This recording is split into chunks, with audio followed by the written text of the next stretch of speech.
해주는 게 저희의 몫이 되겠습니다.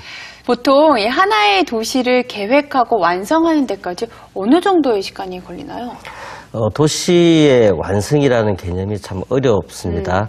그 도시라는 거는 항상 발전하게 되고 지속적으로 계속 사람들이 사는 공간이다 보니까 어느 도시의 그 주기를 말씀하는 건 좀 어렵지만은 도시 기본 계획이라 해가지고 저희가 이제 최초의 도시를 계획을 할 때 20년 정도를 예상하고 계획을 하게 됩니다.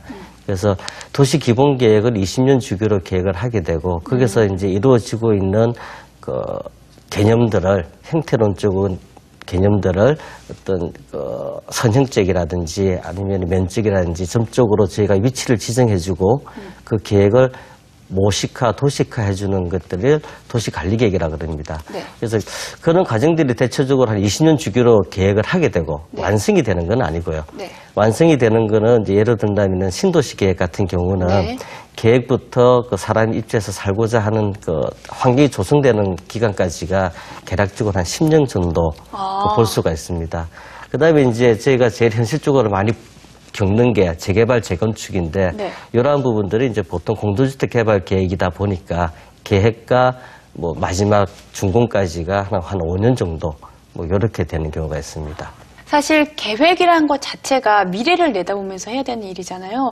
그렇기 때문에 좀 예상치 못했던 일, 힘든 점도 많을 것 같아요. 예, 힘든 일은 항상 있는데요. 네.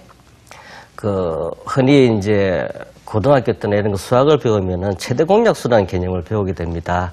그 최대 공약수의 개념을 저희가 항상 염두에 두고 있어야 되는데 도시에 있는 인구 전체를 위한 계획을 하다 보니까 누구를 대변해가지고 어떤 계획을 하고 뭐 어떤 계획을 함에 따라서 누가 이익을 보고 손해를 보고 하는 여러 가지 문제점들이 생기게 됩니다. 그래서 저희가 하는 일들 중에서는 뭐 공공이 하는 일이 민간에 대해서 피해를 줄 수도 있습니다. 예를 들어서 도로를 계획했는데 지역과 지역에 있는 사람들을 위해 가지고 분명히 큰 도로가 필요합니다. 그러니까 도로를 개설하다 보면은 그 도로에 수용당하는 사람들도 나올 것이고, 그렇죠. 이런 어떤 여러 사람의 의견들을 최소한의 피해를 보고 최대한의 이익을 창출할 수 있는 그 최대 공약의 네. 그 방법을 우리가 찾아내야 되는 것들이 상당히 힘든 부분들이 되는데 네.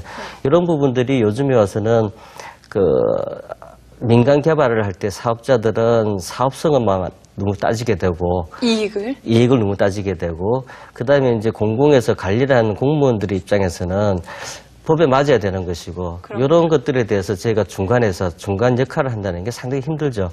그런 부분들이 뭐 힘들면서도 또 뭐 그걸 조율해 나가는 과정 중에서 성공을 하면은 네. 또 보람도 되고 뭐 그런 내용들이 되죠. 네, 우리가 사는 도시를 계획하고 만든다. 그 현장 궁금하지 않으세요? 도시계획가의 현장 지금 화면으로 만나봅니다. 한산한 평일 오후 거리에서 무언가를 확인하는 이재흥 도시계획가. 도대체 이곳에서 뭘 하는 걸까? 골목골목을 돌아다니며 사진까지 찍고 건물에서도 눈을 떼지 못한다. 요거는 건축물관리단에 나와 있네? 네, 나와 있어요. 여기 실제 건물의 위치를 서류와 대조해보는 이재흥 도시계획가. 새로운 도시를 개발하거나 기존의 도시를 재정비하기 전 미리 현장에 나와 그 지역을 둘러보며 특성을 살피는 것이 도시계획가의 일이다. 여기저기를 둘러보던 이재흥 도시계획가가 뭔가를 발견했다.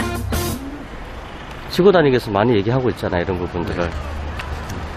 지금 이쪽은 가로변이라서 볼라드가 있는데 볼라드하고 보도하고 도로하고 턱이 있으니까 네. 자전거가 못 들어가는 게거든. 네. 그러면 자전거가 들어갈 수 있도록 통로를 한번 내주는 그런 고려가 돼야 되고 사람이 안다면 사람들의 출입이 잦은 도로나 건물의 용도 등 다양한 부분들을 확인해가며 현장 답사를 진행한다.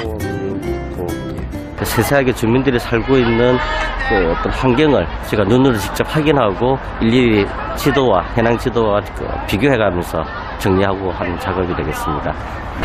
사무실로 돌아온 이재흥 도시계획가.